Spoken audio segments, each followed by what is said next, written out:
తండ్రి అయిన దేవునికి, మన రక్షకుడైన యేసుక్రీస్తు ప్రభువుకు, పరిశుద్ధాత్మ దేవునికి వందనాలు స్తోత్రాలు చెల్లించుకుంటున్నాము. దేవుడు మనల్ని ఎంతగానో కాపాడుతున్నాడు. మన బలహీనతల్లో ఆయన కాపుదలనిస్తున్నాడు. మన అవసరతల్లో ఆయన కృపనిస్తున్నాడు. క్షేమంగా భద్రపరుస్తున్న దేవునికి వేలాది వందనాలు స్తోత్రాలు చెల్లించిన వాక్య ధ్యానంలో భాగంగా దేవుడి దినమందు మనకి ఇచ్చిన వాక్యము హెబ్రీయులకు రాసిన పత్రిక 8వ అధ్యాయము 10వ వచనం చదువుకున్నాం. ఆ దినములైన తరువాత ఇశ్రాయేలు ఇంటి వారితో నేను చేయబోవు నిబంధన, వారి మనసులో నా ధర్మ విధులను ఉంచెదను, వారి హృదయముల మీద వాటిని వ్రాయుదును. నేను వారికి దేవుడనై ఉందును, వారు నాకు ప్రజలై ఉందురు. దేవుడి వాక్యం ద్వారా మనల్ని దీవించును గాక. ఆ దినములైన తర్వాత అంటున్నాడు.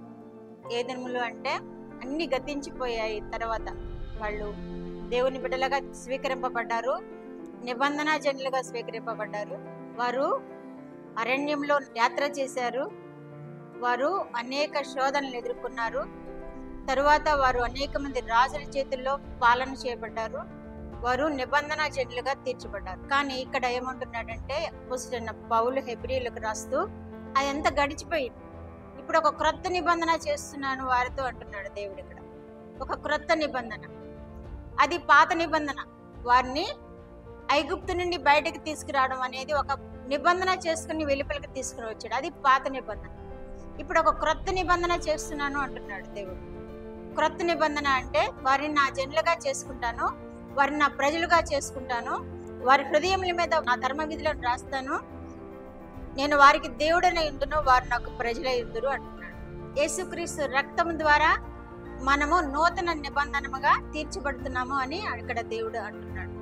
ఇజ్రాయేల్ జనము కూడా యేసుక్రీస్తు ద్వారా నూతన నిబంధన వారికి చేస్తున్నాడు. నూతనముగా ఒక నిబంధన చేస్తున్నాడు. యేసుక్రీస్తు ద్వారా వారు జనముగా తీర్చబడడానికి, మరి ఒకసారి యేసుక్రీస్తు రక్తం ద్వారా వారు ప్రజలుగా తీర్చబడడానికి, మనము ఎవరైతే యేసుక్రీస్తుని అంగీకరిస్తామో, ఎవరైతే యేసుక్రీస్తు రక్తమును స్వీకరిస్తామో, ఎవరైతే యేసుక్రీస్తు యొక్క శిలువ పునరుద్ధానాలను నమ్ముతామో వారికి ఒక నూతన నిబంధన చేస్తాను అంటున్నాడు. ఆయన ధర్మ విధులను రాస్తాను అంటున్నాడు. ఎవరైతే ఆయన బిడ్డలుగా